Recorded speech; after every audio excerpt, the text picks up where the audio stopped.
We're live. Hello, hello, hello. So Judah and I both started new jobs. When did you start yours? Let's see, about 2 weeks ago. 2 weeks ago. Yeah. This week for me. So 2 weeks ago was my my vacation. Mm-hmm. Going to Mises U. Yeah, I had a blast. So it's the fellows from Mises are actually in Panama City right now. So I got to see them last night. I was like a bump on a log last night. I'm so tired. Last night was my first solo gig on violin, and probably oh man, it was the fateful solo gig at a TEDx talk in Varanasi, India in 2016. Do you remember that story? So my buddy was having a wedding in Varanasi. So Varanasi is, like the one of the most. Oh man, Periscope's not coming through. Hold on one second. Hello. Not seeing anything Nada? on the Periscope. If anybody's in chat on YouTube or Facebook, or See, you came live on YouTube. it's working okay. Let me see if Facebook's okay. Whoa, laggy. Whoa. Okay. No, Facebook seems to be fine. Facebook's okay. This is weird. Like Periscope is not functioning. I really kind of hoped that it would function. What's your malfunction? Weird. Strange. It says it's live, but I'm not seeing anything. It's just like a black screen. That's awkward. Awkward. I guess that's one of the problems with trying to broadcast 6 things at once. I mean, what is the Periscope's the Twitter integration. right? So you can go live there. Hi, Gyro. Hi, Caleb. Good to see you. So I was just telling a story about my last violin solo gig. I'm pretty sure this was the last one I've done. And the reason why I haven't done this since then was because it was such a traumatic experience. I had gone on Chris Gethin's 12-week, what do they call it? Personal trainer. So he has this video series on YouTube. I met the guy at his book launch in Delhi. Okay. And so I was inspired after reading his memoir that to try to do this 12-week fitness exercise regimen. No milk, no butter, no sugar. Ooh. And so I was 6 weeks into it. And I was feeling probably the best I've ever felt in my life. February 2016, I believe. Okay. And I went to Varanasi to my friend's wedding. I was like, I'm gonna cheat a little bit, because in India, if you're going to a wedding, you got to eat. You can't. Oh, I do remember some of the story. Yeah. Yeah. So you got to eat. And so I was eating, and I hadn't drank any alcohol either in 6 weeks. So no alcohol, no sugar, no milk. So I had all of the above in one moment. And then we all got food poisoning, and I was the first one to notice. And they don't let you sleep at an Indian wedding on site. It's just like they have constant stuff. So it was like 2 a.m, and I was feeling bad because they had this reheated food. You know how they put it like in the little, like with a candle under it or whatever. It was like we were all hungry at like 1 a.m. Yeah. So I ate it, and as soon as I ate it, I knew this was not a good idea. And I was the first one to get sick. Of course, the white guy, the Farangi. The tourist was the first guy to get sick, but then it hit everyone else. So I was the first one. I refused to puke. I have like a ban on puking. I will stay miserable for a week not to puke. Okay. And I couldn't control myself. So my buddy, he went to the pharmacist, because in India you can walk into any pharmacy and get whatever you want. So he went to the pharmacist, got me some medicine, and I took that. And they were sending a taxi for me over because I was supposed to go to this TEDx conference, and I thought I was speaking, but I was playing violin apparently. as like the entertainment, and I didn't even bring a violin because I didn't realize I was playing violin. So I showed up, and they went and picked up a violin from some student at the university, Banaras Hindu University, and so I was feeling so sick that weekend, and so I got up on stage to play, and I smelled like what smelled like a sewer, and I was pretty sure I shit my pants when I walked up on stage. So the whole time I'm trying to like keep my ass away from the crowd. It was absolute nightmare. One of the worst. I mean, it was like it was just nightmare fuel of the kind that you dream, like you're naked on stage. It was that. Yeah. So I haven't done a solo gig since that moment. Oh my God. And since then I've been lactose intolerant. I was absolute. And then the next week was YouTube Fan Fest, and I didn't even get invited. I had to sneak in. My buddies, the Trouble Seeker team, had to give me sneak in, and I was feeling miserable the whole time. Oh man, maybe that's one of the reasons I hate YouTube so much too. Like, I was so sick that whole week. Well, let me ask you a question. What was the circumstances? How did you get invited to this TED Talk thing? It was a viewer, I believe, and yeah, he set it all up, and that whole weekend was such a whirlwind that. And I played like crap too. It was everything I've ever feared. I always had stage fright as a kid. Yeah. And my dad, he talked me into playing twice on two different occasions. Dad really did have this phenomenal ability to kind of like get you to want to do it. Like I don't know, he was able to motivate me when it came to violin. He'd be like, you know what, you don't have to do it. But he kind of bribed me as like, but you can pick out a stuffed animal, but if you do it. But it wasn't like in some, I don't know. It just he gave me the choice. It's like, I'm not gonna be mad. You don't have to go up and play. Like he didn't like, because me sometimes with my son, I'll just like react and be like, you're doing this, and then that like it forces. It becomes a big power play. Well, and it also just forces this sort of like timidity, and so even if he's doing it, he's like.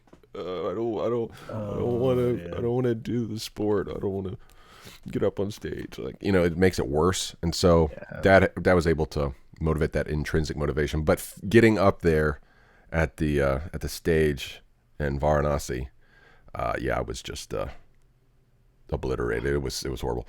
Anyway, so wow. Last night, my first gig since then. So that was February of 2016, or maybe I guess it was a little later than that. It must have been. Yeah, I'm totally getting it. I think it was like April 2016. Okay. So it's been 3 years since I've played a gig. And last time went pretty good. It was a lot more informal. It wasn't like everyone watching me. It was an art show, exhibition. What did you play? I played my original stuff that I've written, and I just that stuff that you're practicing. Yeah, so I just put violin on top of it. I was gonna try to broadcast it, but I was too. Like too much flustered. Going on. Yeah, I was just too flustered. I hate doing all these wires and crap. Like with video, I don't mind the technology of that, but geez, man, I was just all flustered. Jeez. So, but yeah, it went pretty well. And there was a few things. Normally I'm very, very critical of myself, but there were a couple things that seemed to work. Like just made sense. I was like, oh, this is, because I've made all my music on GarageBand for iPad. Mm-hmm. And like the melodies I just play on whatever synth, is on the iPad, the GarageBand app. And so last night on one of these ones I'd made, it was like the soundtrack to a vlog we're doing about Tropical Storm Irma or Hurricane Irma. That one it really messed up Florida pretty bad a couple years ago. But then it was kind of an interesting effect when I played the melody line on violin with the synth behind it. It was like, kind of like, oh wow, this is a totally different sound than I would have expected. So yeah, it's kind of fun. I'm amazed that you, like, how much practice did you put into that? Because I saw you doodling around, when was it? Friday? No, when was it? It was like Wednesday or something, right? Yeah. So, it was last night. Or the night before last Thursday. It was the only time I really got practice. Wow. But I've been, writing this music for 7 years. Since I went to India, I had an iPad, and I downloaded the GarageBand app for iPad in 2011. And so, But you were so like, everything what's I've made this tune? You know, like I can't remember what this tune is. I don't know. I was just like, wow, he's gonna go on stage. You know? Yeah, I guess you'd. Well, found ones thankfully, that we you were more really- background. I was more background music. Those are the best kinds of gigs. Yeah. Like when I would play with the quartet, the best type of gigs were the ones that you were like in the corner and no one's paying attention. You just do whatever you want. And, like unless you're like really into it, like oh man, they're gonna love this, and then you play and nobody pays attention. You're like, oh. But no, those are the best kind. So no one's really paying attention. But it was a good place to kind of test this stuff out. Well, that's good. Did like something come up and you're like, you just kind of got lost and didn't know what to play, or? Yes, definitely. I replayed a few of them. I hope not too many people noticed. I mean, since it was an exhibition, they were basically walking through, so they weren't like sitting there, listening to me the whole time. So. Well, yeah. So it makes sense to play them over again because new people are coming through. They didn't know. They didn't hear it first time, probably. So today, I don't have an essay as such. I had an essay I started, but I just couldn't. This first week of work, I'm just like beat. And last night, I was just so frazzled from the experience of doing a new gig. Yeah. So I've written a little bit starting out, and I'm kind of just going to freewheel the rest of it. Okay. I'm not intending to turn this podcast into an Austrian economics or libertarian-focused entity, but I want to spend this week unpacking a little more of what I learned last week at Mises University 2019. This was my first week at a new job, so I did not have the gumption to jump into a heady tome, so I decided to start small with a little pamphlet that you can read for free at Mises.org. It's called Nations by Consent by Murray Rothbard. Written late in his career, Nations by Consent is a great starting point for skeptics of libertarian ideas about private property, the issues of nations, borders, immigration, and other hot-button topics, because some of the examples are contemporary enough to give the reader a bit more context. Sometimes when you're reading Ludwig von Mises or even Murray Rothbard, they're talking about times and political intrigue and debates that are just we don't have any context for. It's just like what's going on, and you don't really realize how complex World War I is until you start going back and reading from people who wrote in that area. It's so many conflicts and so many diversities. It's hard to figure out which way is up. Like who was right in World War I? It's just confusing when you really get into the nitty gritty of it. The difficulty of getting a group of people to agree on where we will eat dinner seems to be forgotten when people start pontificating about centralized power in the form of a national government that spans 3,000 miles.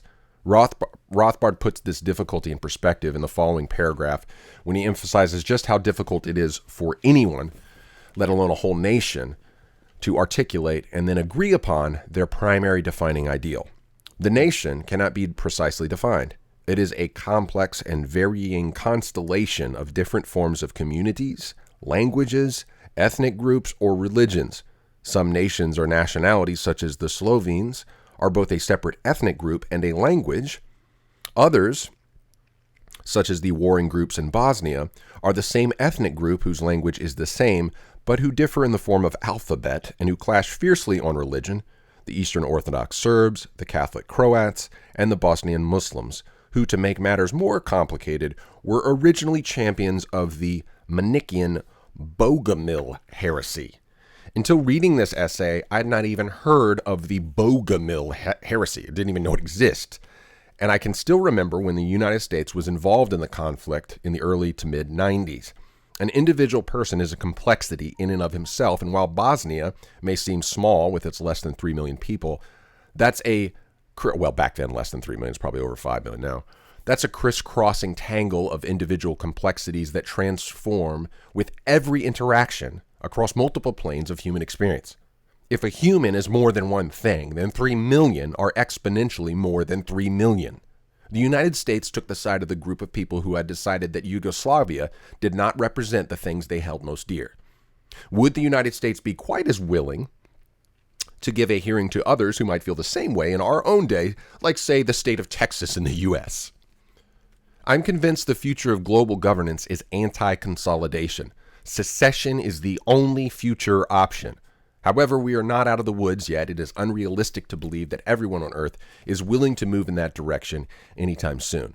The Tower of Babel pull of world domination remains strong in the human will, and pursuing self-determination in the short term could pave the way for certain superpowers to institute a new global empire that squeezes smaller states into levied support of foreign interest. The era of colonialism is not over. So where do we start? This is a quote from Peter Thiel, his book 0 to 1. I'm just going to read the end of this little chapter here. Okay. Peter Thiel is an interesting figure. You want to talk about a person not being one thing. He's a gay Republican, entrepreneur, founder of PayPal, teamed up with Elon Musk when Elon Musk X.com was, they were kind of locked in this pitched battle, and they end up saying, let's just join together. They have gone their separate ways, of course, Elon with everything he's doing, Tesla and all that. And Thiel has gone in this very different direction.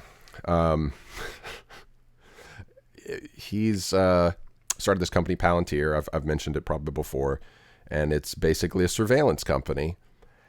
And it's really curious to think through how a free market guy would be in bed with the government in a surveillance state with the name of a company which comes from Lord of the Rings, Palantir, meaning literally he's the eye of frickin' Sauron.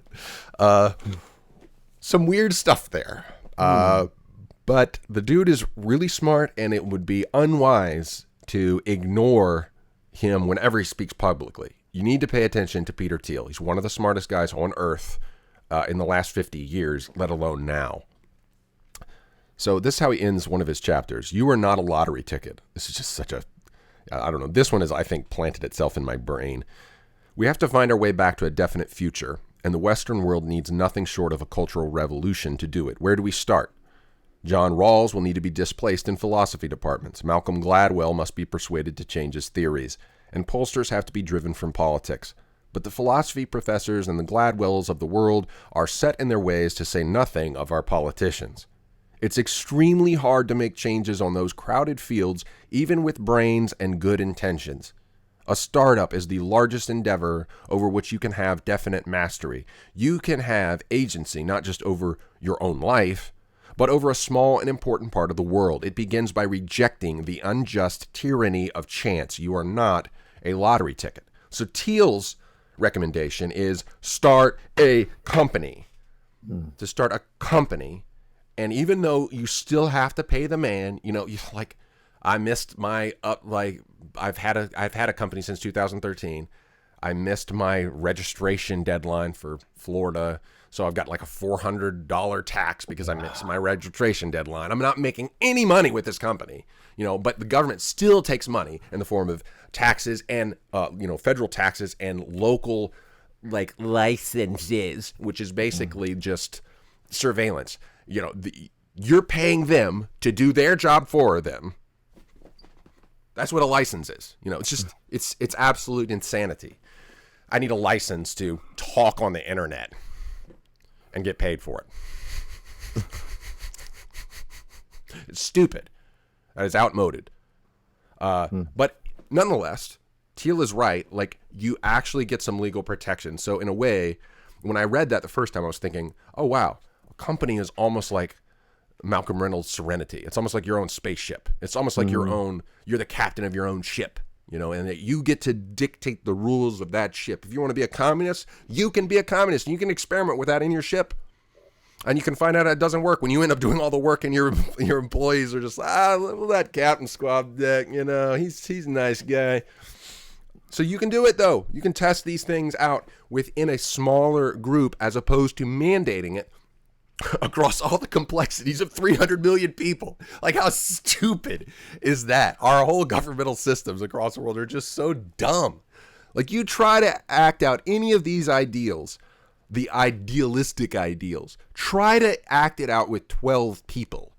Try to start there and see what happens, you know? And you start to realize, man, I thought I knew this person and we don't agree on anything.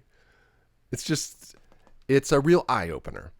So I think, and Thiel makes that point. He says he's against the centralization. The whole point of 0 to 1 in his mind is what people do when they continue to consolidate power and grow too big is they just basically polish brass on the sinking ship. Their whole point is just to eke out a little more profit or, cut back on cost. And so they're never actually trying to innovate. And so he says it's almost like a step of punctuated equilibrium, jumping from 0 to 1. You have to find that idea that's untapped, that no one's dealing with, and go all in on that thing. And only with that sort of drive are you going to achieve escape velocity to make something new that's actually valuable. Because how much new stuff is just a Ponzi scheme? And that's one of the dangers of again, I'm so tired of people blaming capitalism for this. Snake oil salesman did not start with capitalism. Snake oil salesman goes back charlatans have been around forever.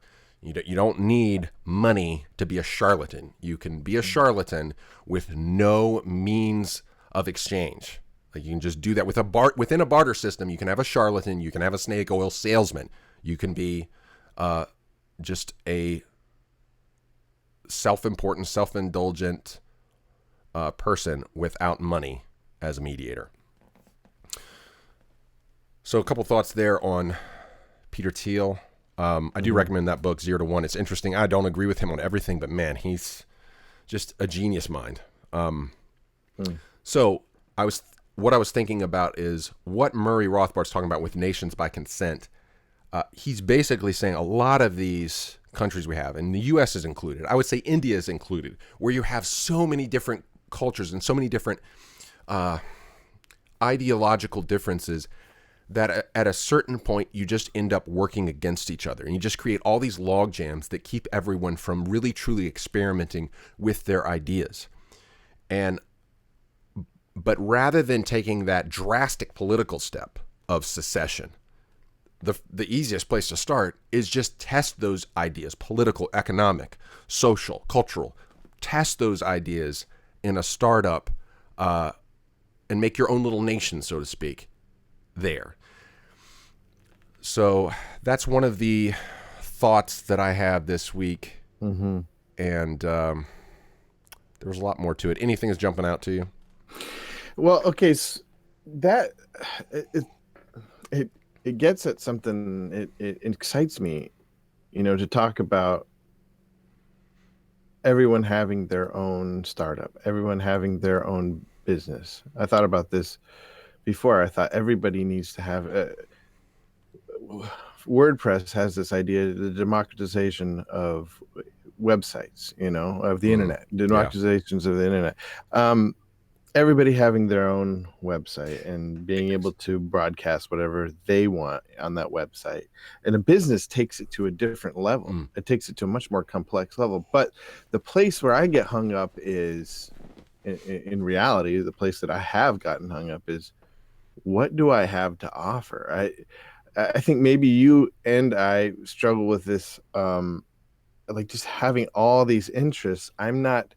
like the people that have something to like laser focused on something are the people that have something to offer the most to me, right? Or at least in the sense of having your own business. Well, yeah, and that would be Thiel's perspective. He basically talks about how you have indefinite people, definite people, optimists and pessimists, and he says one of the worst kinds where we're at is in this sort of passive, indefinite optimism, which is like the world's going to get better, but these people don't really know what that means because we have denied any sort of actual evaluation metric. No child can be left behind. Like the only place left where you're allowed to get ahead is sports, but even that's changing. where we're all winners, which is just getting to the point.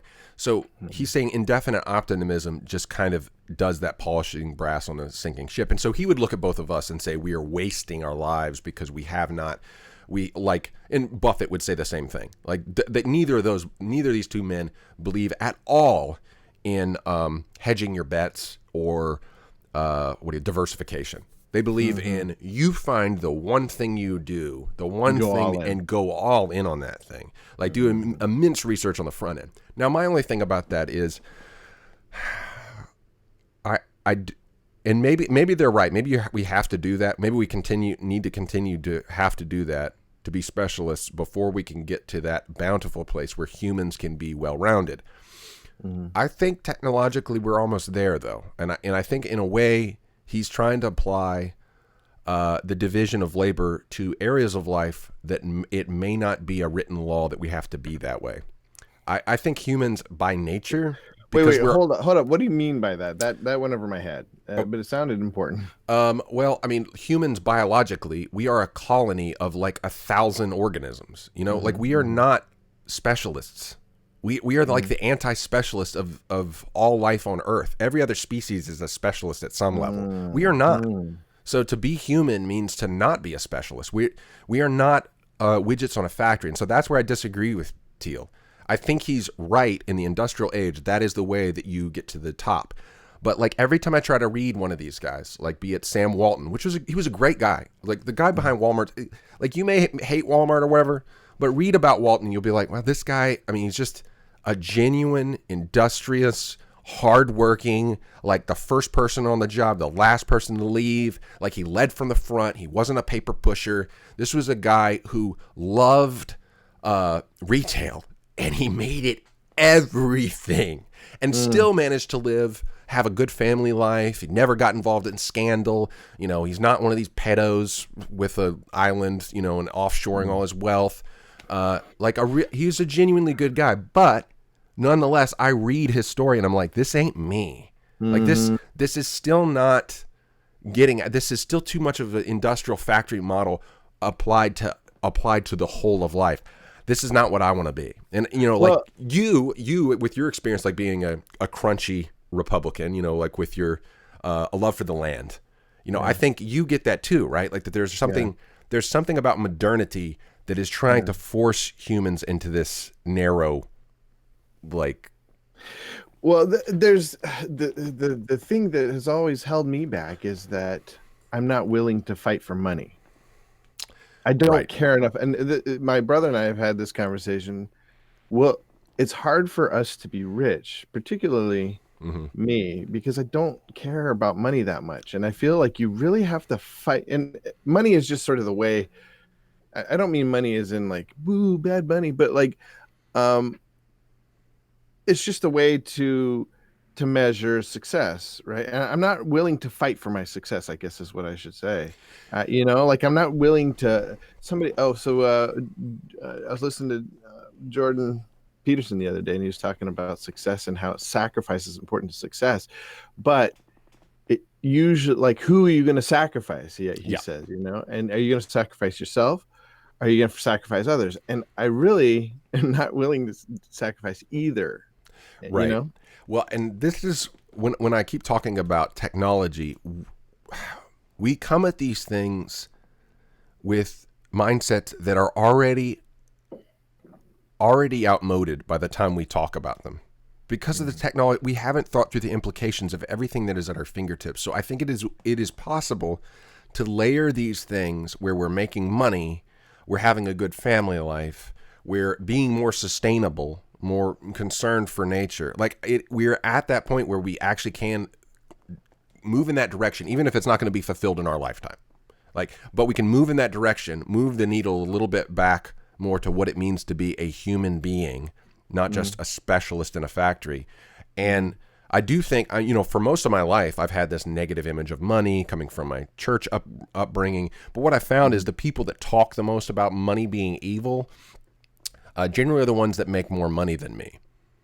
So there's something weird going on there where there's this bait and switch, like, oh yeah, money, filthy lucre. And then you see like someone like Sam Walton, who who makes his whole life about making money, but serves way more people Yeah. than every person I've ever met who says that money is dirty, And there's something like, for certain segments of the population, myself included, I think this does afflict a lot of people in South Asia, especially in the Hindu faith. There's something like, and in Buddhism, but a lot of people in religion all over the world have this, like, you touch too much cash and you almost feel like it's dirty. Like I would read George MacDonald, who had the same mentality about money. It's like, oh, you don't want to, you can't leave it in your hands. It's like, why is that? Like there is this hatred of like storing up treasures, because Jesus even said that, don't store up your treasures on earth, where moth and rust destroy. But the problem is we have this high time preference that's addicted to now, when we should be thinking the long term. When Jesus is saying that, he's not saying don't plan ahead. That's the exact opposite of what. But we've gotten into this very reactive culture where it's just spend, get the money out of your hands. Whereas if you look at someone like Thiel or Warren Buffett, there is this. Look at the whole picture, be circumspect, and see what's actually worth investing in. You're not hoarding the money so you can be greedy. You're looking for the right people to invest it in, the right things to invest in. They're actually going to not just make you more money, but also create more value. And if you can have that kind of mentality, money and value are not the same thing. I mean, our money is getting cheaper and cheaper by the day. So can you invest in the things that are the most valuable in the long term? And I think that is really important, because we got into this mess by this short-sighted profit tomorrow motive, or short-sighted, if it's not monetary profit, it's spiritual profit. Oh, look at me, I look good because I gave my money away, and you get a pat on the back. Or it's it's a social profit. It's like a high school popularity contest. So well, and there's also an aspect like I think being religious has hurt me as far as that goes, because of not being from this world. Often gives me excuse not to really pour myself into the world, quote unquote, worldly endeavor. Yep. And really, I think it just boils down, a lot of times for me, it just boils down to laziness. Or lack of commitment. You know, like I don't want to commit to this. And there is the dual citizenship thing that comes in where it's like, well, it's not just like, should I be a missionary, but shouldn't I be spending this time with my family? It's not all bad. I don't want to dog religious, I guess it's like a distraction, right? Like it distracts you from really focusing on making money, or being successful. But see, I think again, making money is not the right. Yeah, because again, our money has gotten so cheap in the last 100 years. It's better to think about creating value, and for you to decree and figure out, like, do enough research to figure out what is actually valuable, not just valuable to people. Like at this point, like people keep telling me, "Oh, why don't you do reaction videos?" That's valuable to some people, but it's not valuable to me. That's not what I want to see more of in the world. So, what is actually valuable in the long term? What's the thing that, I think to a degree you have to, like JBP says, like Thiel says, in the short term, you have to sacrifice for the one thing so that you can create some room so that you can expand. You don't want to diversify before you find your people. And so in a way, the podcast is a way for me to talk some of this out and figure out, like, what are the things that are distracting to me? And for me, it's like watching too much movies, watching too much TV. Like, I'd rather make music. I'd rather make art. I'd rather write. I'd rather have these kind of discussions where we can, hearing from Indians who are dealing with similar frustrations in their own market and world and their own jobs. I mean, everyone's miserable working. It doesn't matter if you're in an office building or out in the field. Everyone's miserable. Work. Yeah. Well, yeah, but it's worse than it needs to be. I'm convinced of that, because the most painful part of it is the lack of morale. The most painful part of it is the miscommunication. The most painful part of it is like Murphy's Law intervening at every step. Like, we're supposed to be better prepared than this, but we're in this like chaos. Arjun said, "True India is a chaos. We take forever to make a decision. We should be more localized."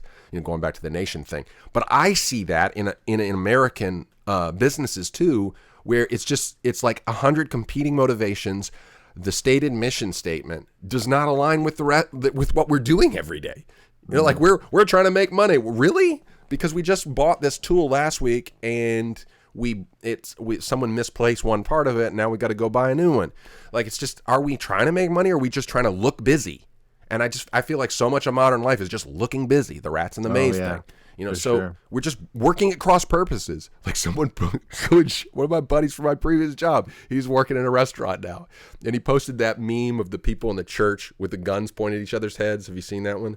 So there's one person, like, he's praying or whatever, and there's someone behind him with a silenced gun, and someone behind her with a silenced gun, and it cuts back, and there's another person with a sniper rifle at the other person, and it's like, you know, the first person is like the perfectly functioning kitchen staff is the first guy, and he's like happy, but then behind him is the bus boys who decided to just leave, and the person behind is like the hostess who decided to or like, I don't know, the dishwashers who decided to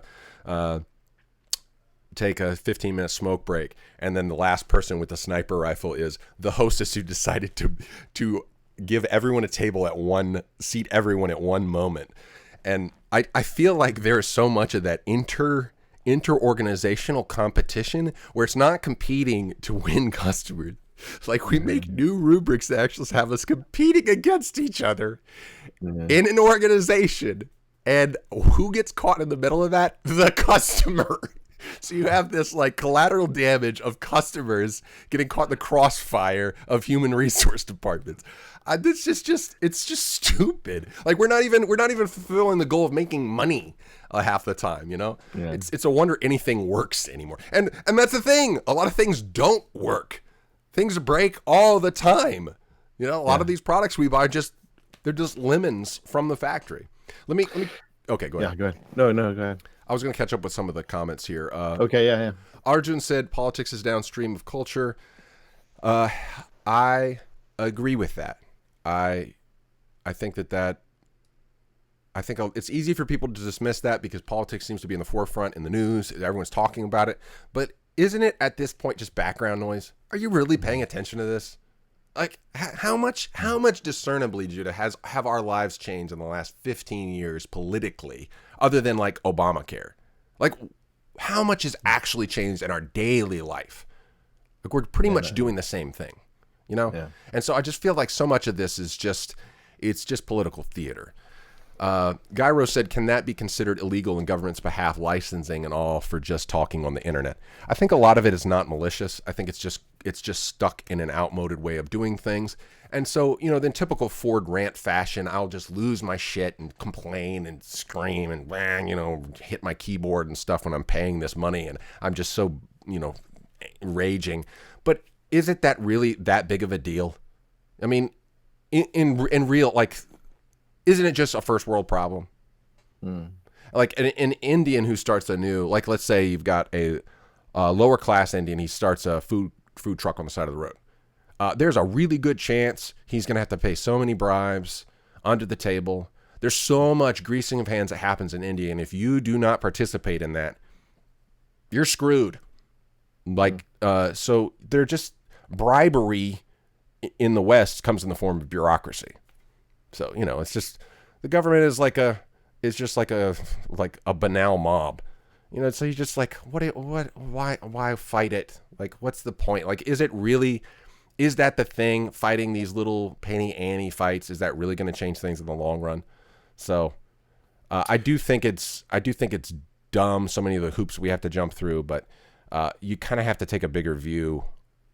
Like, we have this, and I am a huge champion of some of these tech. We have these things, not because Steve Jobs was so idealistic about everything. He got into, like you were talking earlier, sometimes we look at business or we look at interaction with, you know, trying to become successful, and we see it like this. We realize that if we take that step, there's like a devil in the gaps. We just know that we're going to have to get dirty somewhere or another, or we're going to have to make some decision that is not going to be optimal. It's going to be a compromise. It's not going to be a solution. And we're either going to have to compromise some of our idealism, or we're going to have to compromise some of our idealism on the moral side, or idealism of what product or service we want to bring to the world. So it's just like, it's not going to live up anyway. So we have this devil in the gaps that keeps us from actually acting on it. And so we go hide in the God of the gaps of faith. And I don't think that is a good religious model in any system, because that leaves the market to continue to fester with the kind of things I was talking about earlier, where it's just this competition between in groups that just puts a dam in the river.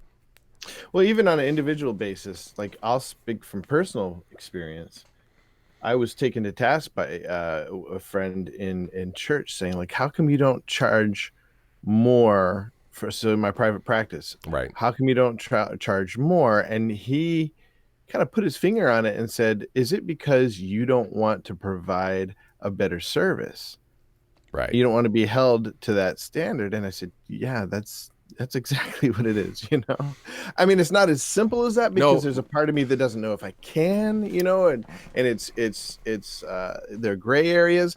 But when it comes down to it, I think on an individual basis, we end up sort of just we'll settle, because it's the happy medium between having to commitment and they don't have to pay me more, and I don't have to give them a better service. And that's what Peter Thiel's getting at with the whole 0 to 1 idea. We kind of end up polishing brass on a sinking ship because we're afraid to let go of the trapeze and reach for the next one. And there at certain points in life, there is no way to move from one to the next without this leap of faith punctuated equilibrium. It's a leap of faith rooted in reality.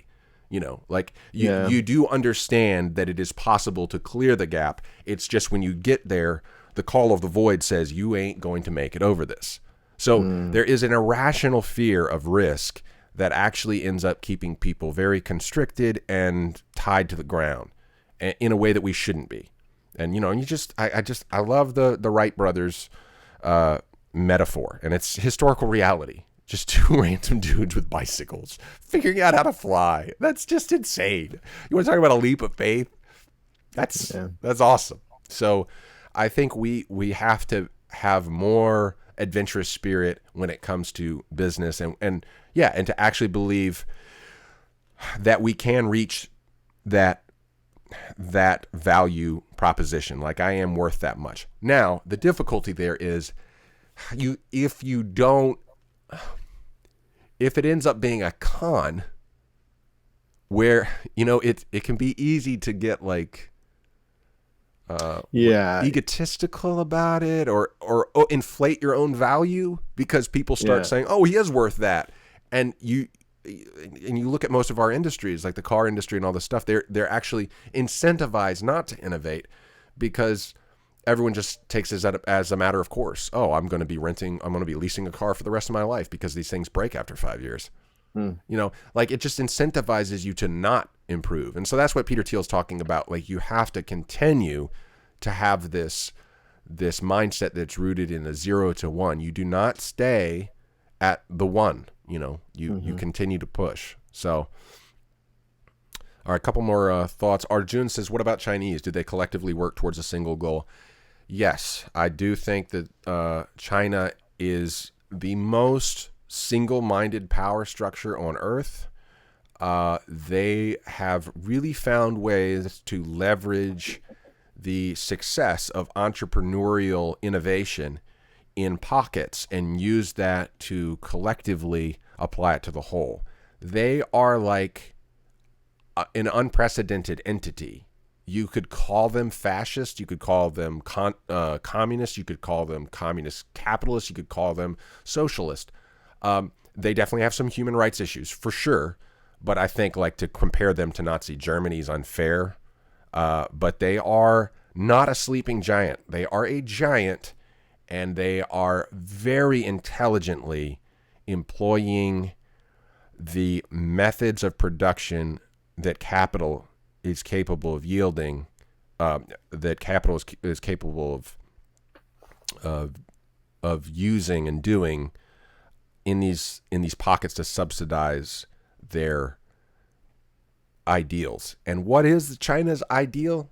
I don't really know. Is it world domination? Do they want to be the next British Empire? They're basically already there in a sense from a market standpoint. They have such a hold on certain markets you just don't even realize how much they're invested in. Tencent is one of the biggest companies on the planet Earth. They fund League of Legends. They funded this movie, Kong Skull Island, which was actually a good action movie. Yeah. I like that movie. And the movie, it's fascinating. I'm serious. Go watch that movie. It's fascinating.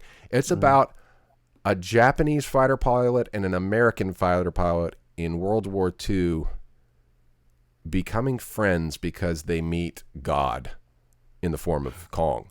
And that's weird. That's weird. That China, I don't think is are they saying that the Japanese fighter pilot and the American pilot realize they've met God, and so is that God or is that God China? That is a really interesting movie when you think that Tencent funded it. And so they have a lot of that is fascinating. They have so Kong is China.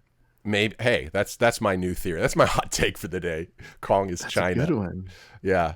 I don't know. I wouldn't. I do not think. I'm hopeful the next world war will not be actual bullets. That it will actually be a market war. It won't be a Cold War. It'll be a UFC war, a hot war, but it will be in the market. Let's pray. Let's hope. So, and I think China, I mean, gotta hand it to them. They've done some really incredible stuff working towards a single goal. They have a video. Someone posted this a couple years ago. Yeah, you want to use factory methodology and collective control. Good luck beating China.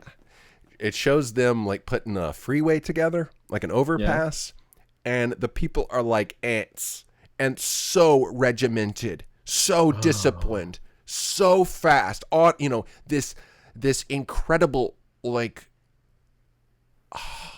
almost like, it's like when you see the birds, like the what do they call that? Like a murmur of birds or whatever, like a flock of birds, and they were like, it's like that. Simultaneously. Yes, it's like simultaneously. It's almost like performance art, like they're doing a dance, but they're making a freaking bridge.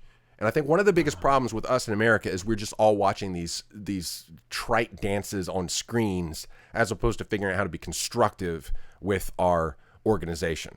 We're working against each other. And when you see that, you're like, oh, this is how a factory's supposed to work. Interesting.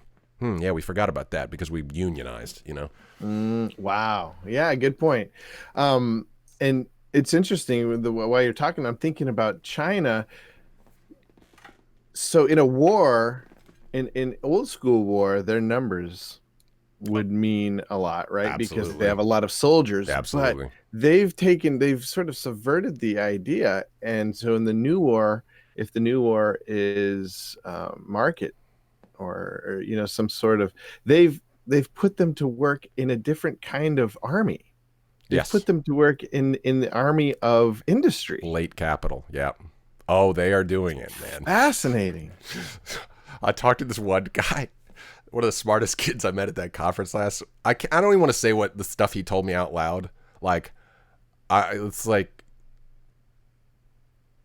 scary. It's just, I can't talk about it.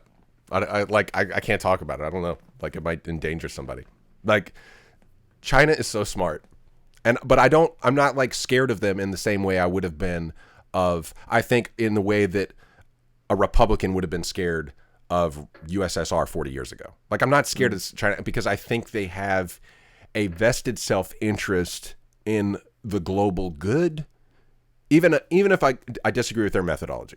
Like, I do not consider them Like, I'm not going to try to copy China's method, and I don't want to support the way that they're treating the Uyghur people or whatever. Like, there's lots of things I disagree with them from a human rights perspective, but I don't think they're like the great enemy or something like that. And I think that kind of language, we need to be wary of great enemies, but to try to, again, reduce a whole nation or a whole system to this devil in the gaps. I think that's one of the reasons, and that's one of the things that Rothbard's talking about in this essay, is that since the advent of capital, things are not so clean as they used to be. We got a lot of allegiances, and when somebody is told, "Hey, you got to join up, and you're going to die on the front lines of this new war," and people are going to be like, I got too much to live for here. I got other competing interests. Arjun says, money can't motivate me either. Don't know why. I think it is difficult for people who may be people of ideals or, have more of an art focus. Creatives. It is hard to get us on that train, but I think you really have to take a longer term view. When you start studying like movies that have made, and the reason we have them is because artists made commercial compromises that allowed their better art to come out later.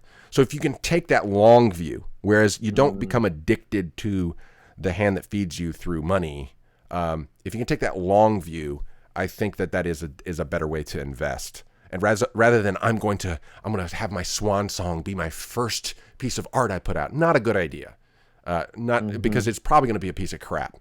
You might as well learn the way the market functions, make some money as you learn on the way there, which I think is just a better strategy. Lokesh says, how do I make enough money to take out my home loan? I'm trying to figure that out too. Godspeed. Good luck. Ford ko kya ho gaya hai? Ford ko, what happened to Ford? What has happened to Ford? What has happened to Ford? I've gone crazy. Arjun, I would not want to be in a world where China is a superpower instead of USA. It's already happened. I hate to break it to you. We have passed that bridge. It's now here's the thing that America still has. Like, America is literally just coasting along on the success of previous generations. We're basically just flying by pure faith at this point, and the English language. It's soft power that keeps America in the conversation. Our money is worthless. It's just the soft power of our culture. The fact that English is just so widely spoken. It's become the lingua franca of the world, and Hollywood and music have influenced so much. Well, and our military force. I mean, our military force it does put us above other nations. Yeah, so you do have the old school, power concern that does keep a lot of people from trying to, rattle the cage too hard. But well, not just that, but it keeps allies they like to have our protection. They like to have our resources, right. Our military resources. So those things. But I do think the soft power is still very influential. And I think I don't know, I could be wrong on this, but I think the likelihood of people learning Mandarin in other areas is going to be kind of a hard sell. It's a kind of hard language to learn. Not that any language is easy to learn, really. But English has just become so ubiquitous. I mean, how many people outside of China are watching Chinese movies? Not that many. I mean, more people are interested in, say, the culture of Japan. Yeah, I don't know. I think they are a superpower already, though, in terms of military and finance and industry. Absolutely, and the work ethic. Garo says, there is an adage in Hindi that roughly translates to money is our hands' dirt. So instead of calling money dirty itself, it's something inherent that a human can shed, like dead skin cells. I think if you can think, like, let's say, instead of money is our hands' dirt, it's like money is our hands' soil. If you can think of it as soil, instead of just filth. If we can translate, because dirt is dirty. I think that's what he's saying. Yeah. It might be lost in translation. Yeah, maybe so. Soil of our hands. Yeah, like that's, we need soil. We need refuse, actually. We need compost piles. And so if we can think of it like that, instead of thinking of it as an idol to be worshipped on the one hand, which is the typical, I think, like epithet that's thrown at a capitalist. Oh, you just worship money. You just put money up on a pedestal. It's like, if you can think of it less like that and more of like, this is the soil that we use to grow new things. Yeah, that's a pretty interesting little... so let me know if that adage kind of fits into that sort of idea. Arjun says, I hate my job whenever I think, why am I doing it? Yeah, I know. I just... With the disutility of work, like you said, like Judah said, we're never going to get totally out of it. Like, there's always going to be some feeling of dread and frustration.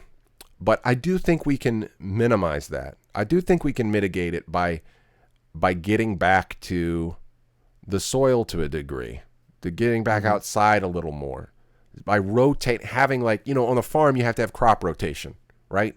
Like you gotta let the soil breathe. And what I feel like we do not have in modern economics and post-industrialism is any sort of sense of the organic value of human life, and that people need cycles, they need rests, they need festivals. And right now our festivals have just become part of the machine. They've just become part of the Christmas cathedral, where it's all consumption. It's just, oh yeah, here's Christmas, now go buy shit. Do your part. I'm doing my part. And seeing the commodification of Diwali, Holi in India, like instead of a human dance. Yeah. Yes, exactly. Instead of a celebration or a collective sigh of relief, like I think in a way we just need to figure out what this dance, that way you said it, that dance, like if we can get to dancing through the modern world, not be Luddites. Like, I am not getting rid of my technology. You can just forget about it. This is awesome, man. We're talking to each other across the planet. There only may be 9 or 10 of us here, but this is something we would not have been able to do 20 years ago. Yeah. And not to the same degree, even 10. Yeah. This is cool. I'm not one of these Charlie Brooker. Every week I'm just gonna do like an anti-Black Mirror thing. So here's what I'm gonna do. Get off the teat of Black Mirror and Charlie Brooker and go back to the dick. You like that? Philip K. Dick. All right, here we go. Sales pitch. Now this is some dystopia I can get behind. So I wrote a little ditty here. It's this horrible sounding thing, but hopefully it'll make sense as I read it. I'm just going to put it on replay. So here's sales pitch from Philip K. Dick. I'm just going to read the first part of the short story. This does not remind you of dystopian dread in consumer society. Woo! Okay. Hold on. Let me get the levels correct here. Hold on. Leveling up. We tune because we care. Commute ships roared on all sides as Ed Morris made his way wearily home to Earth at the end of a long, hard day at the office. The Ganymede-Terra lanes were choked with exhausted, grim-faced businessmen. Jupiter was in opposition to Earth, and the trip was a good 2 hours. Every few million miles, the great flow slowed to a grinding, agonized halt. Signal lights flashed as streams from Mars and Saturn fed into the main traffic arteries. Lord, Morris muttered, how tired can you get? He locked the autopilot and momentarily turned from the control board to light a much-needed cigarette. His hands shook. His head swam. It was past 6. Sally would be fuming. Dinner would be spoiled. The same old thing. Nerve-wracking driving, honking horns, and irate drivers zooming past his little ship, furious gesturing, shouting, cursing. And the ads. That was what really did it. He could have stood everything else but the ads. The whole long way from Ganymede to Earth. And on Earth, the swarms of sales robots. It was too much. And they were everywhere. He slowed to avoid a 50-ship smash-up. Repair ships were scurrying around trying to get the debris out of the lane. His audio speaker wailed as police rockets hurried up. Expertly, Morris raised his ship, cut between 2 slow-moving commercial transports, zipped momentarily into the unused left lane, and then sped on, the wreck left behind. Horns honked furiously at him. He ignored them. Trans-Solar Products greets you, an immense voice boomed in his ear. Morris groaned and hunched down in his seat. He was getting near Terra. The barrage was increasing. Is your tension index pushed over the safety margin by the ordinary frustrations of the day? Then you need an id persona unit. So small it can be worn behind the ear, close to the frontal lobe. Thank God he was past it. The ad dimmed and receded behind as its fast-moving ship hurtled forward. But another was right ahead. Drivers! Thousands of unnecessary deaths each year from interplanet driving. Hypno motor control from an expert source point ensures your safety. Surrender your body and save your life. The voice roared louder. Industrial experts say, both audio ads, the easiest to ignore, but now a visual ad was forming. He winced, closing his eyes, but it did no good. Men, an unctuous voice thundered on all sides of him. Banish internally, caused obnoxious odors forever. Removal by modern painless methods of the gastrointestinal tract and substitution system will relieve you of the most acute cause of social rejection. The visual image locked. A vast nude girl, blonde hair disarranged, blue eyes half shut, lips parted, head tilted back in sleep-drugged ecstasy.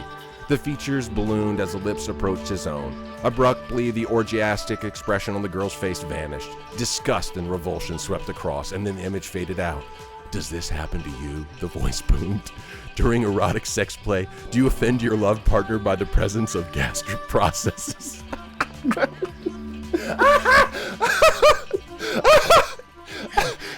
dude wrote that like back in the 60s. Like, this is the future we have if we let the consumption be our god. So there's some truth. Like, basically, Black Mirror is riffing off of this kind of thing. But in 2 pages, Philip K. Dick can kind of whimsically poke at where we're headed if we're not careful. Whereas Charlie Brooker is just like, watch my show on Netflix. F you. I hate you all. Oh, modern society's so terrible. Oh, if we only lived in nature. Yeah. So anyways. Yeah. Well, I don't know where to go with that. That is such a good short story. You need to read that short story. It's called Sales Pitch. I bet you can find it online. Here, I'll see if I can find it online. You need to read this one, Sales Pitch. Dude, it is like Philip K. Dick in a nutshell. The way this story ends, it's almost comic how horrific it is. It is like, it is a descent into Dante's Inferno. And it's so hilarious. It's hilarious. Oh man, it's like iRobot, but like more compressed and inevitable. You know, like shocking but inevitable sort of scenario. Yeah. Let's see if I can find it real quick. Okay, go ahead. Well, it's making me think about my argument with Jared about Ben Shapiro. See, his biggest disdain for Ben Shapiro is Shapiro's self-promotion or his putting ads out there like that. You know, like I think Jared sees Shapiro as like playing into what Dick's saying, you know, like using these things to lure people in, except instead of sex, Shapiro uses anger and political agitprop. Yeah. What? Agitprop. Say that again? Politically. What do you mean? Politically originally communist propaganda, especially in art or literature. I mean, if you think about, so communists really perfected this sort of propaganda, but it's propaganda is designed to like rouse the masses, you know, and really conservatives have employed this very well since Rush Limbaugh, and you know, from Rush to Alex Jones on the extreme shit posting side, but Ben, he taps into a similar sort of agitprop, like he does. But here's a guy who has done exactly what Thiel is saying. Gone all in, and you know, hearing about how hearing about his rise to, you know, to success. A lot of it had to do with his uncanny, just natural ability to agitprop on social media, and it's, you know, it's not just agitpropping. It's promotion. He's got to promote his business somehow, you know? Yeah. He's gotta, yeah, I do. But here is where I differ with like the Buffett Thiel school. See, I think Thiel Thiel would say, do we really need another agitprop? Like, isn't there a better means of spending your time with that brain power that he has? And so I feel like really the best sermon in our day and age, Gandhi said this, and this is one that I actually liked. He was talking about religious missionaries or Christian missionaries. They said Christian missionaries would do better if they spent less time preaching and more time just living what they believed Jesus taught. And so the rose doesn't need a sermon. The smell is its own sermon. I like that as a metaphor. I think that's a pretty good metaphor. And I think in the capital age, in the consumer age, if you can find a way to cut through all the noise and provide true value that doesn't need the propaganda, that people, when they come one by one, they're like, oh man, that actually is useful. Oh wow, a car that doesn't break after 10 uses. Oh wow, a house that doesn't get blown away after a 30-mile-per-hour storm. Like, we have technologies in place to do this stuff. Yeah, but I think, like, in terms of Ben, though, he has something like that. He has a great product. He does use his. I find his.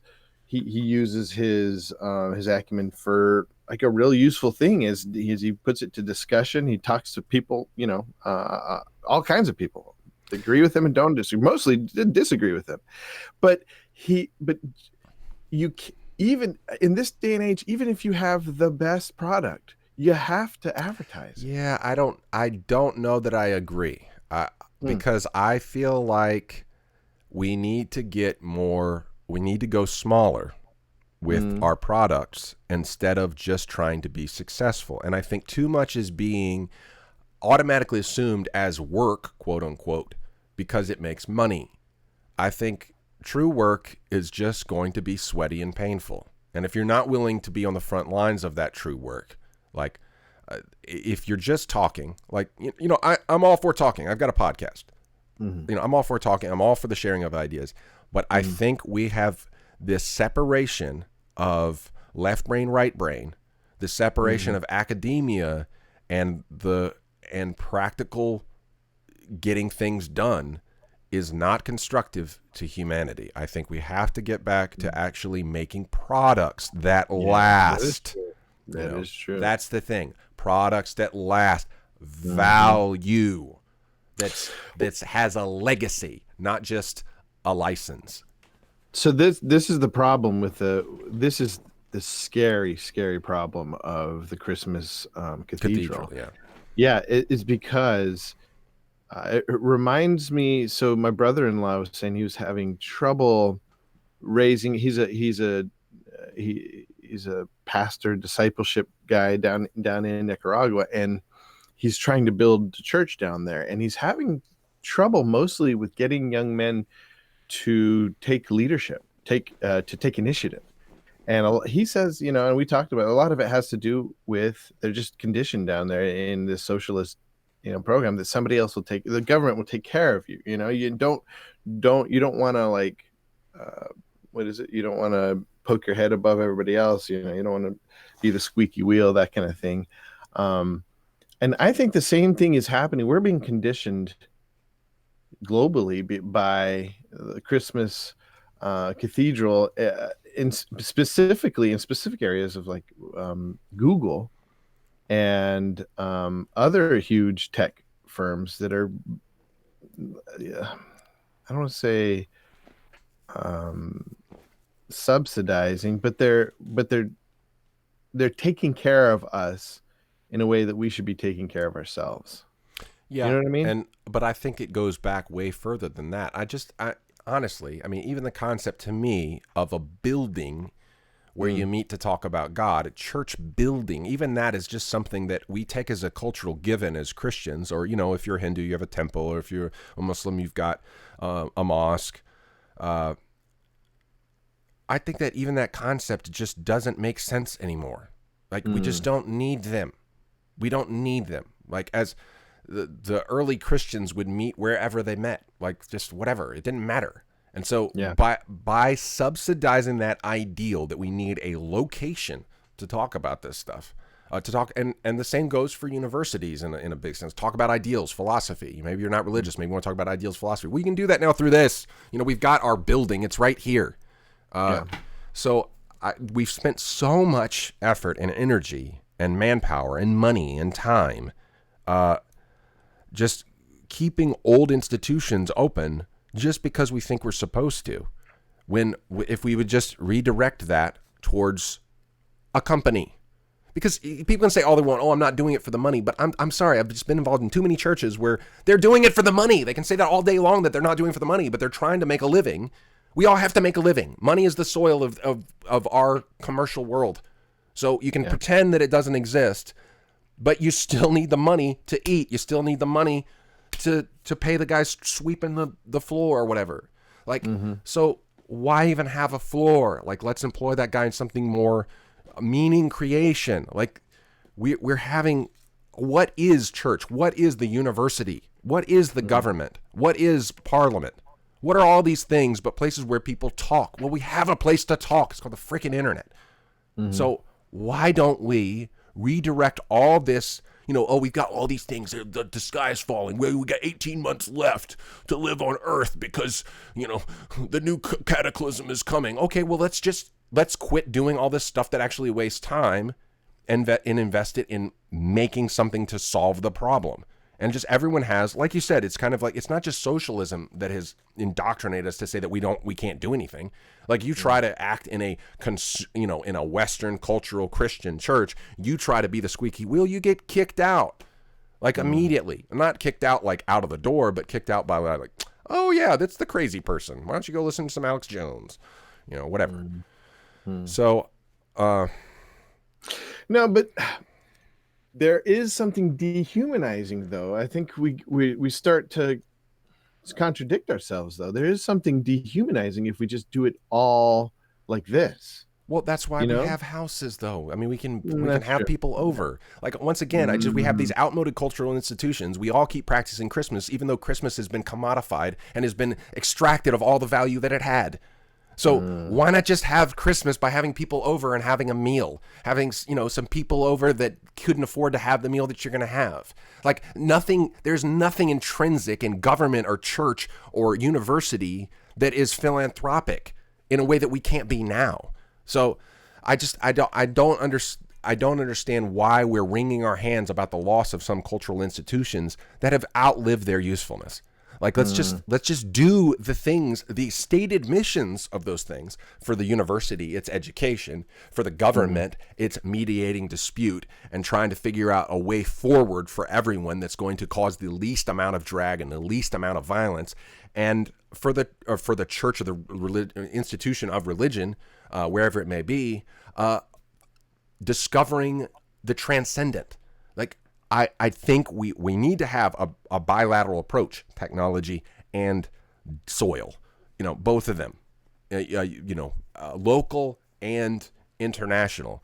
But we have to get back to a local incarnation of it, right? But tying it to a building, well, that just makes it an industrial enterprise. Let me get through a couple other things. Okay. Yeah. Oh, Jubadoo. Man, buildings cost so much money. They do. Bomb. The topic of money really bothers you guys. I guess I'm lucky I was born in a super wealthy family. I was born in a relatively well-off family, but we squandered our fortune. Oh, you're right. Bribery is how my dad made his fortune.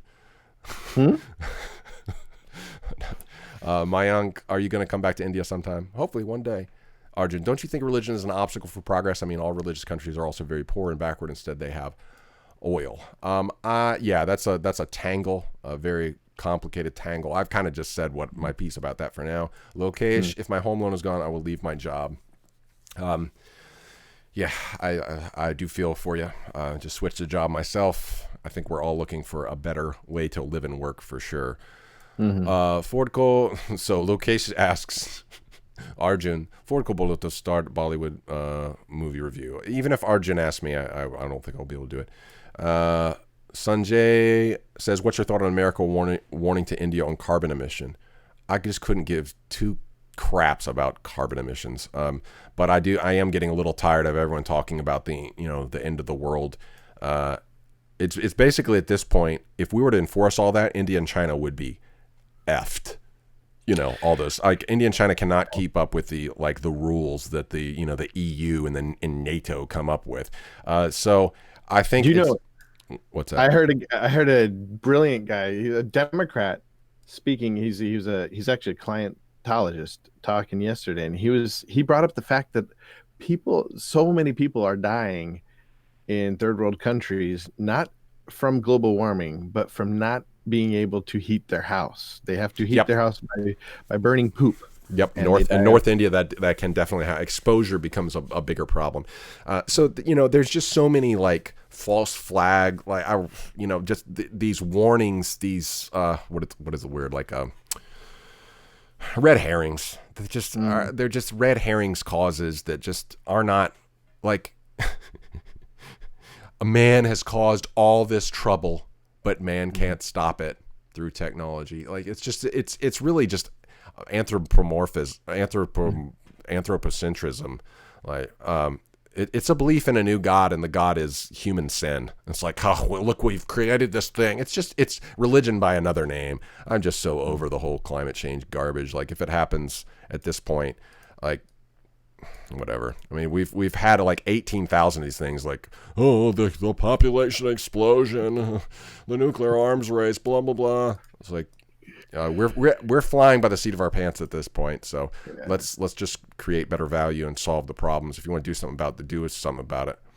Hi Ford, do you believe the U.S. government propping up the Silicon Valley was to get hand to new surveillance techniques developed by those firms? Most definitely. The only hope we have at this point is that some of those people are surveilling for us while they're surveilling us, if that makes sense. And I'm pretty sure that that's why Thiel went into Palantir, is to put himself in this, to make himself... He's watching the watchers? Yes, to make himself, what is the word? Irreplaceable. Indispensable? Indispensable. To make himself indispensable so that the government, and kind of like a Mr. Robot sort of scenario, put himself in the situation where they can't kill him and they can't use him to rule over all the rest of us. I think he's a pretty good benevolent dictator. So if that's the way it goes, then Thiel would be better to have in power than say your typical lawyer or Supreme Court justice who doesn't know jack crap about technology.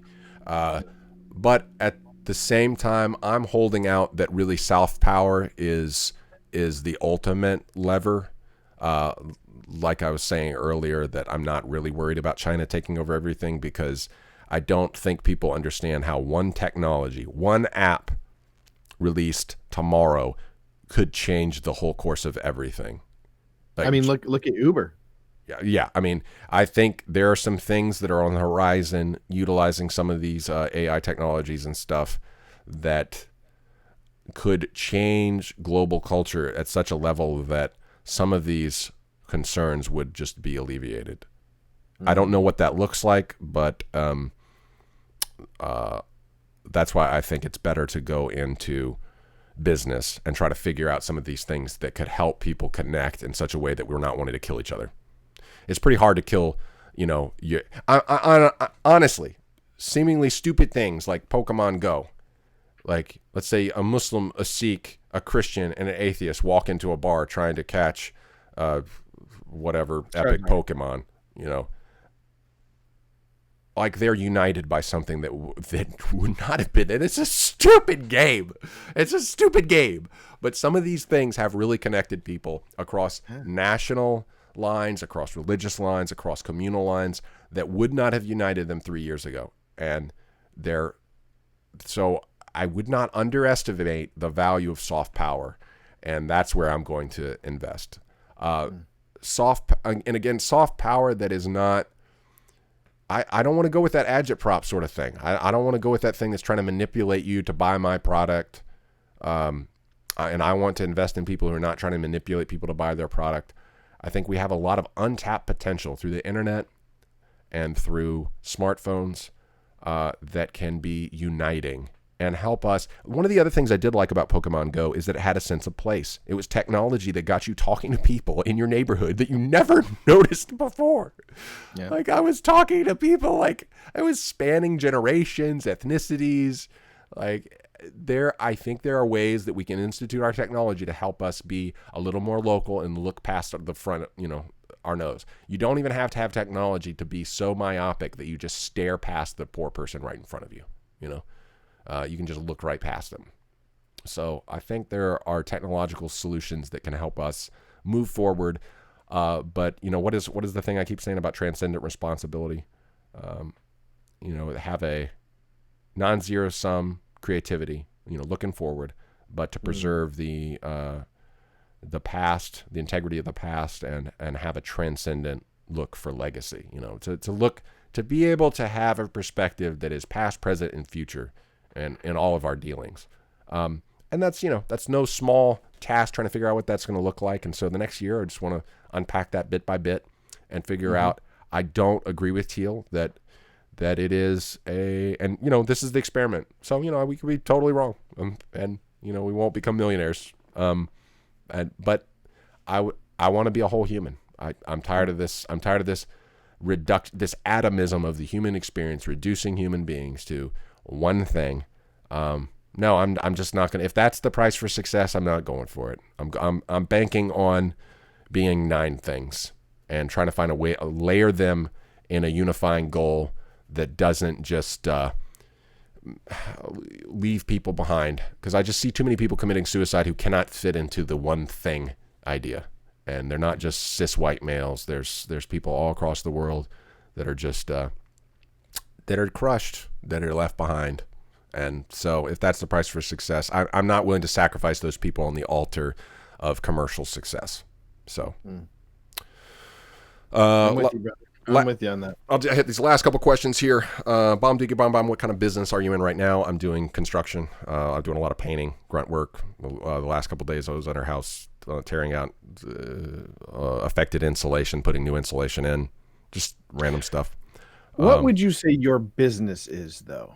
What is my business as far as my Upwell company? And that's what I'm still trying to figure out. I'm trying to figure out a way to integrate the media on hand, the internet, and video games, and music. Those 3, I think, being with a view to utilizing film at some point. Motion pictures.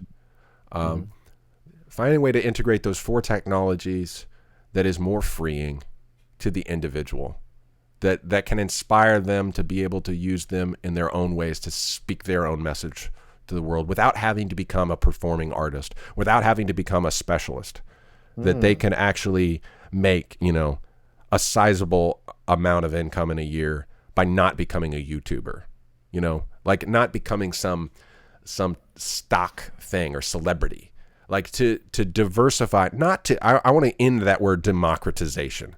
Let's screw that. Instead of democratization, I want it to be individuation. The individuation of these technologies to allow people to use them to express their own unique passion projects that aren't pieces of crap. That you don't. And so I think the technology is getting to the point where we won't need film crews to do film. We're not quite there yet, but we're getting very close. And in the meantime, utilize the internet as a means of communicating fresh ideas that encourage action and practice, not performance and superficial, cosmetic, glamorized, idealized humanity. That, I think those are some of the ideas. What about your friend? What does he do? So what are you doing now, Judah? You doing some web stuff? So I've got 2 main jobs. My business is, my private practice is working with young men with autism or on the spectrum, or with special needs in general. So that's young men in their 20s or older, some younger, that have special needs that can't get out of the house, that kind of thing, that come along and do what I call therapeutic mentoring. And then my new job is, I would say my day job, is I work for a large trucking company, and I do their social media. I'm their marketing and internet department, basically. Cool. Couple last things. I really wanted to talk. Arjun had a great question on Twitter, and the I'm sorry. Someone else had wanted to talk about something, but I just did not have the brain for it this week, and I ran out of time. So I will try to address some of these questions we had. I had some interesting discussions this week. Improbable One says, super late to the stream. I got a very off-topic random question. How familiar are you guys with Joey Diaz and his podcast with Rogan? I wonder what type of humor you guys have. So Joey Diaz, so his story about sneaking out and trying to hide it from his mom, that is one of the most devastating comedy routines I have ever heard. He made me laugh and like go, oh my, what? Like that is one of the most controversial things I've ever heard. That guy is he is a unique specimen. He is an individual. He's a Do you human. like his comedy? He's a human being. Like in general though? Do you like his comedy? I don't like all of his comedy. It just depends. Like I gotta be in the mood for Joey, but I am very thankful that he exists. I am very thankful for Joey Diaz. He was one of the best Hot Ones episodes, by the way. Oh, really? I should go check that one out. Yeah. No, but I am thankful for Rogan. Like one of my favorite things. One of my favorite things now. Oh, I forgot to put this in the. Hold on, 1 second. A couple things before we quit. Philip K. Dick. Ironically, earlier I said you need to get off the teat and get on the dick. So this website is called Sick My Duck. Play on words, all about Philip K. Dick. They got that short story there. Go read that short story. Go read that short story from Philip K. Dick. It's called the Sales Pitch. Sales Pitch. Okay, one other thing. What was I talking about?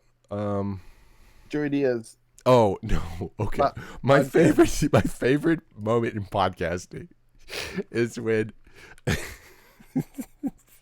I laugh about it every time. Nobody else thinks this is as funny as me. Okay. Joe Rogan's chocolate body.